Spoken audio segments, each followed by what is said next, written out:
कोई भी सपना साकार करने के लिए सबसे जरूरी है सही कोच का होना। चुनिए एजुकेशन राइज को और करे अपने board class 10th and 12th का सपना साकार। Download the app now. पहला क्वेश्चन आपके सामने दिया हुआ है बच्चों कि उड़ते खग जिस और मोह किए समझ नीड निज प्यारा।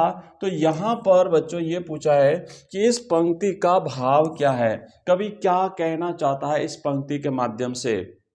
तो ये जो है ये कार्नेलिया का जो गीत है ना, कार्नेलिया का जो गीत है जयशंकर प्रसाद जी का, उसमें से ये पंक्ति ली गई है। और कार्नेलिया भारत की संस्कृति का, यहाँ की सहिष्णुता का वर्णन करते हुए, और ये भारत भूमि जो सभी को शरण देती है उसका वर्णन करते हुए ये कहती है कि भाई जिस तरह पक्षी भी अपना मुंह करके उड़ते हैं, मतलब भारत की तरफ जब जा रहे हैं तो भारत इनको शरण मिलती है। यानी कोई भी व्यक्ति, कोई भी बाहरी व्यक्ति जो भारत में एक आशा लिए हुए जब भारत आता है तो भारत उनको भी शरण प्रदान करता है। तो क्या ऑप्शन दिए हुए हैं कि पक्षी जहां भी उड़कर जाते हैं घोंसला मिल जाता है? नहीं भाई, ये तो गलत है।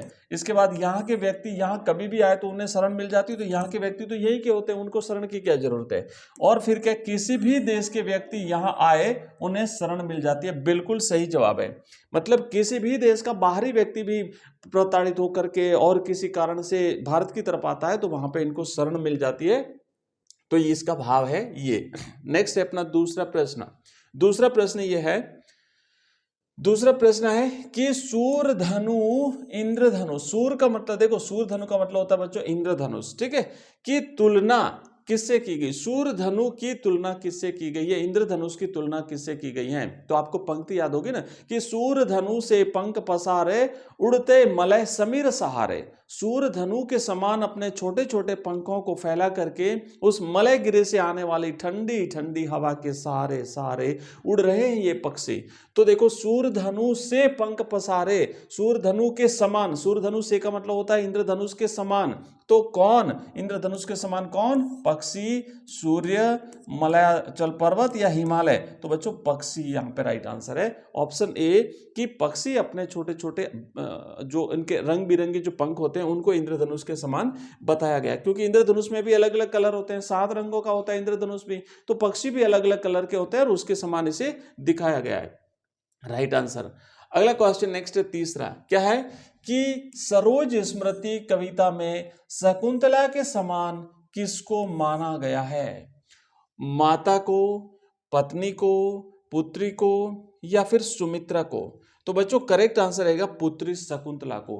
कवि यहां पर अपनी पुत्री शकुंतला की तुलना, अपनी पुत्री सरोज की तुलना शकुंतला से करता है। क्यों करता है? क्योंकि जब इसका विवाह हो रहा था सरोज का, उस समय इसकी मां नहीं थी, वैसे की वैसी जब शकुंतला का विवाह हुआ था उसकी भी मां नहीं थी। क्योंकि जब दोनों की परिस्थिति एक जैसी थी तो कवि कहता है कि माना वह शकुंतला पर कहाँ भिन्न कहानी ये भी अलग है और तुम उसकी भी अलग है। तो उसको पुत्री को शकुंतला के समान माना था। दोनों की माताएं जो है वो उनकी विवाह के अवसर पर उनके साथ में नहीं थी। तो सही जवाब रहेगा इसका ऑप्शन स। नेक्स्ट अगला प्रश्न है कि लौटा लो यह अपनी थाती। पंक्ति में देवसेना क्या लौटाना चाहती है? प्रेम लौटाना चाहती है, आत्मविश्वास लौटाना चाहती है, करुणा लौटाना चाहती है या फिर लाज लौटाना चाहती है? तो देखो बच्चों याद होगा कि शकुंतला ने जो है, शकुंतला देवसेना जो है ना, देवसेना ने जो है वो स्कंदगुप्त से प्रेम किया था और उसको आशा थी कि स्कंदगुप्त आएगा। लेकिन जब वो जीवन भर नहीं आया, उसने अपने मन की लाज गंवा दी और जब नहीं आया तो अंतिम समय में, जब अपनी वृद्धावस्था में है और अंतिम समय में वो ये कहती भाई अब तो तुम्हारी इस थाती को वापस ले जाओ, लौटा लो, तुम्हारे इस प्रेम को ले जाओ। तो राइट आंसर रहेगा वो अपनी थाती लौटा देना चाहती है वापस। क्यों? इससे मन की लाज गंवाई, तो अब मुझे इसकी आवश्यकता नहीं, मैं वृद्धावस्था में हूं, मैं अपने अंतिम समय में हूं, इसलिए आप इसे ले जाओ। तो सही जवाब रहेगा ऑप्शन अ, प्रेम को लौटाना चाहती है।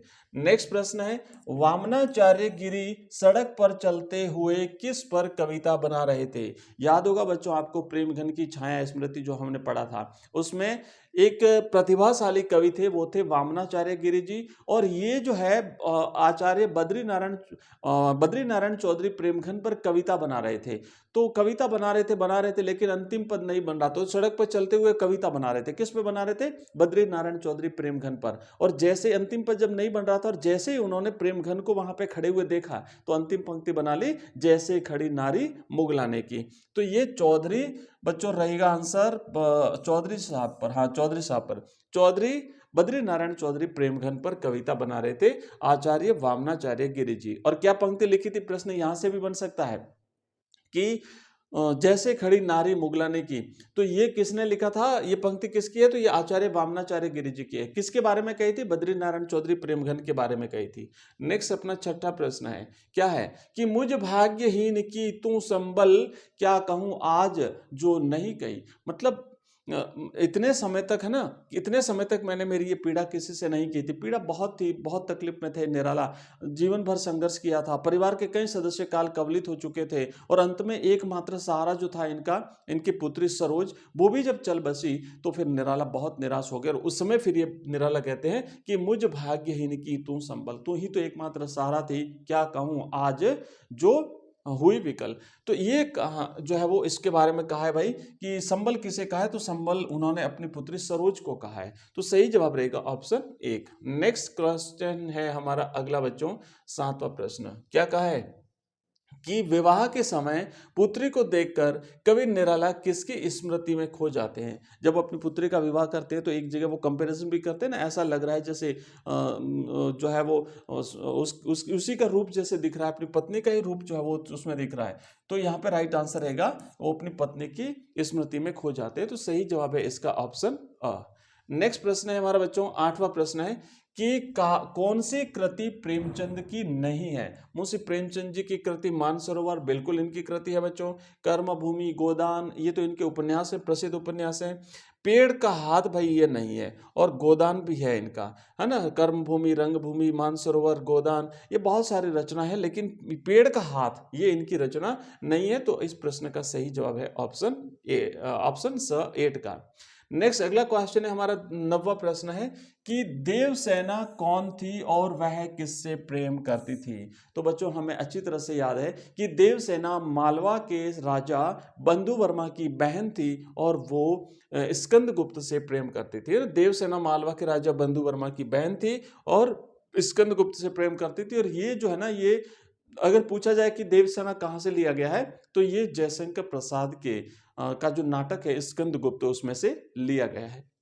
नेक्स्ट प्रश्न है और दूसरा अगला क्वेश्चन है कि देवसेना का गीत कहां से लिया गया है। बच्चों अभी हमने देखा तो देवसेना का गीत प्रसाद की स्कंदगुप्त नाटक से लिया गया है, ये आपको याद रखना। और इसी तरीके से अगर कार्नेलिया का बच्चों पूछा जाता है कि कार्नेलिया का गीत कहां से लिया गया है, तो ये उनके चंद्रगुप्त नाटक से लिया गया है। वो स्कंदगुप्त नाटक से लिया गया था, ये उनके चंद्रगुप्त नाटक से लिया गया है।